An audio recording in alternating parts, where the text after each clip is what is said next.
একটা কথা বলবে না কেউ। পৃথিবী বিখ্যাত সুন্দরবন মানে ঐতিহ্যময় একদম। সারা বছরই দেশ বিদেশের পর্যটকরা ভ্রমণে আসেন। বর্তমানে কি সেই বিগত দিনের ন্যায় ইলিশ উৎসব চলছে? হ্যাঁ, এখন পৃথিবী বিখ্যাত এই সুন্দরবনের এই জুন থেকে অক্টোবর পর্যন্ত ইলিশ উৎসব চলে সুন্দরবনে। আমরা ঝড়খালি থেকে অথবা ক্যানিং থেকে এই সুন্দরবন ইলিশ উৎসব করে থাকি। ইলিশের বিভিন্ন স্বাদে, ইলিশের স্বাদ বিভিন্ন রকমভাবে যাতে পর্যটকরা উপভোগ করতে পারে তার সমস্ত রকম ব্যবস্থা এবং সুস্বাদুভাবে পর্যটক গ্রহণ করতে পারে তার ব্যবস্থা আমরা করে থাকি।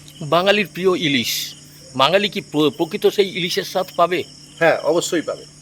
ইলিশের যেমন আমরা ইলিশের কচুর শাক দিয়ে ইলিশ, পুঁই শাক দিয়ে ইলিশ, ইলিশ ভাপা, ইলিশ বিরিয়ানি, ইলিশের বিভিন্ন রকম পদ তৈরি করা হয় এবং পর্যটকদের সেই স্বাদে আমরা এখানে তাদের পরিবেশন করে থাকি এবং তারা সেরকম ইলিশের স্বাদই পায়।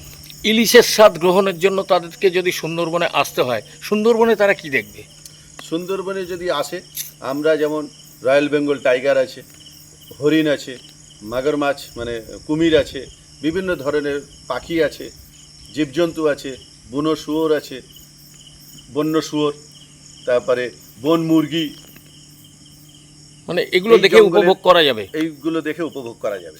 সাধারণত ইলিশের স্বাদ যেমন গ্রহণ হবে, এটা একেবারে তো হবেই, কিন্তু সেই সাথে কি মানে রয়্যাল বেঙ্গল টাইগারের দর্শনও মিলতে পারে? হ্যাঁ, অবশ্যই। কারণ এই বর্ষার সময় যে রয়্যাল বেঙ্গল টাইগার ভিতরে খাবারের অভাবে তারা তখন বাইরের দিকে বেরোতে থাকে। আমরা চেষ্টা করি যে এই সময়টায় যে সমস্ত জঙ্গলগুলো আছে, যেমন দোবাকি, নেতিধোবানি বা দেউলভারানি খাড়ি, এই সমস্ত জঙ্গল থেকে বাঘটা সচরাচর বেশি দেখতে পাওয়া যায় ঠিক বর্ষা টাইমে। এরা খাবারের সন্ধানে বাইরে বেরিয়ে আসে, মানে পর্যটকরা আনন্দ পাবেই। আচ্ছা, যদি কোনো পর্যটক সুন্দরবন ভ্রমণে আসতে চায়, তা কীভাবে মানে আসবে? যদি সারা ভারতবর্ষ থেকে যদি কোনো লোক সুন্দরবনে আসতে চায়, তারা সরাসরি কলকাতায় নামলো, কেউ এয়ারপোর্টে নামতে পারে ফ্লাইটে এসে, কেউ হাওড়া স্টেশনে নামে, কেউ শিয়ালদা স্টেশনে নামে। ওখান থেকে শিয়ালদার থেকে যদি কেউ আসে বাই ট্রেন করে ক্যানিংয়ে আসতে পারে। ক্যানিং থেকে শিয়ালদা 1 ঘন্টা 15 মিনিট লাগে। আবার ক্যানিং থেকে বাস আছে, বাসে আপনি 1.5 ঘন্টার মধ্যে আপনি ঝড়খালিতে পৌঁছাতে পারবেন এবং সেই বাস আমাদের পিকনিক স্পটের পাশে বাসটা সরাসরি আসছে এবং যাতে এইখানে এই পর্যটকরা এসে সুন্দর পরিবেশে থাকতে পারে। প্রতি আধা ঘন্টা অন্তর বাস সার্ভিস আছে, ম্যাজিক আছে, প্রাইভেট কার আছে। ক্যানিং থেকে 1.5 ঘন্টার মধ্যে ঝড়খালি একদম গভীর জঙ্গলের পাশে এই ঝড়খালি পর্যন্ত পৌঁছাতে পারবে। এবং ঝড়খালিতে আরও জিনিস আছে, একটা মানে টাইগার রেস্কিউ সেন্টার আছে, যেখানে বাঘ আছে, কুমির আছে, বিভিন্ন ধরনের পাখি আছে, জীবজন্তু আছে, এটাও উপভোগ করতে পারবে। এই যে ঝড়খালি এলো, তারপরে তারা সুন্দরবনের মানে গহীন জঙ্গলে কিভাবে যাবে? এখান থেকে বোট আছে, ঝড়খালির থেকে বোট আমরা রিজার্ভ করে নিয়ে যাওয়া হয় গেস্টদেরকে পরিচালনা করে, এবং সেই পুরো জঙ্গলটাকে ঘুরিয়ে আবার সন্ধ্যার সময় ঝড়খালিতে নিয়ে আসা হয়। রাত্রে আমরা বোটে থাকার এখন কোনো ব্যবস্থা নেই, আমরা গেস্ট হাউসে পর্যটকদের মানে রাত্রি যাপন করার। এই যে গেস্ট হাউসে থাকার যে ব্যবস্থাটা বললেন, পাশাপাশি সুন্দরবনের গভীর জঙ্গলে যখন যেতে হয় তাতে তো একটা পারমিশন লাগে, অনুমতি লাগে। হ্যাঁ, সেইটা পর্যটকরা কিভাবে পাবে? তাদেরকে কিছুই করতে হবে না, তাদের আধার কার্ড দিলে বাই পোস্ট বা মোবাইলে যদি তারা হোয়াটসঅ্যাপে সেন্ড করে, আমরা আগে থেকে তাদের পারমিশনটা করে রাখি ফরেস্ট অফিস থেকে, যে অনলাইন পারমিশন হয় এখন, আমরা পারমিশন করেই রাখি। এই যে আপনি বললেন সারা ভারতবর্ষের যদি কোনো পর্যটক, কিন্তু সুন্দরবনে তো দেশ বিদেশে মানে বিদেশেরও পর্যটক আসে, তারা কিভাবে যোগাযোগ করবে? তারা আমাদের ফোন নাম্বার আছে, ইউটিউবে চ্যানেল আছে, ফেসবুক চ্যানেল আছে, ইমেল আইডি আছে, তারা সেইভাবেই যোগাযোগ করতে পারবে। মানে সমস্ত দিক থেকে যোগাযোগ করা সম্ভব। এইবার এই যে সুন্দরবনে ইলিশ উৎসব, ইলিশের যে স্বাদ উপভোগ করবে, এইটা মানে কদিনের জন্য সাধারণত হয়ে থাকে? এটা মোটামুটি আপনার এই জুন মাসের থেকে শুরু হয়েছে, এখন অক্টোবর পর্যন্ত এই চলবে। যে অক্টোবর চলবে, কিন্তু একজন পর্যটক সে কদিনের জন্য মানে ভ্রমণ করতে 2 পারে? রাত 3 দিনের জন্য ভ্রমণ আছে, 1 রাত 2 দিনের জন্য আছে, প্যাকেজ সিস্টেমে এটা হয়। এবং সেই প্যাকেজের মধ্যে আসতে হবে, আমাদের যে সমস্ত ডেটগুলো আছে সেই ডেটে তাদেরকে নিয়ে সুন্দরবনে একসঙ্গে আমরা 40 জন হতে পারে, 30 জন হতে পারে, গ্রুপ ট্যুরও করা হয়, কাস্টমাইজ ট্যুর করা হয়, বা শেয়ারিং ট্যুর করা হয়। মানে পর্যটকদের সুবিধা মতো বিভিন্ন ধরনের ট্যুর হতে পারে। বিভিন্ন ধরনের ট্যুর হতে পারে। এই যে ট্যুর, মানে তারা যে নদীবক্ষে ঘুরবে, ঘোরার পর আপনি যে বললেন তাদের একটা থাকার ব্যবস্থা, সাধারণত তারা কি যেসব হোটেলে থাকবে সেগুলো কি এই গ্রামের কোনো হোটেল?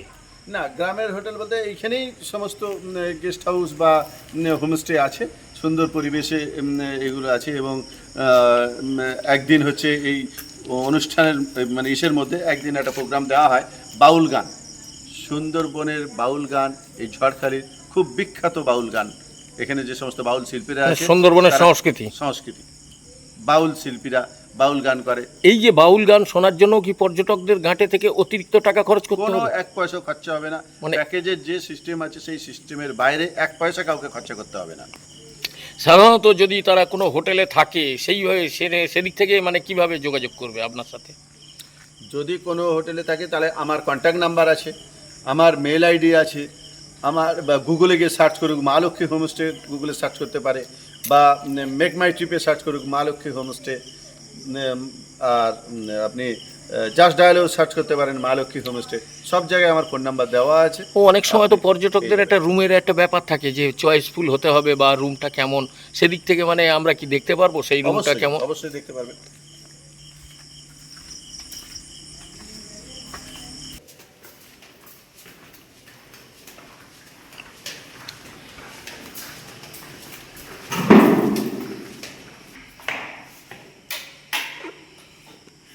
এই যে আমাদের এসি রুম, সাধারণত কি প্রত্যেকটা রুম কি ডবল বেড? ডবল বেড, আরামসে 3 জন থাকা যায়। এবার 3 জন থাকা যায় এই সমস্ত বেডে। অ্যাটাচ ল্যাট্রিন বাথরুম, এসি আছে, টিভি আছে,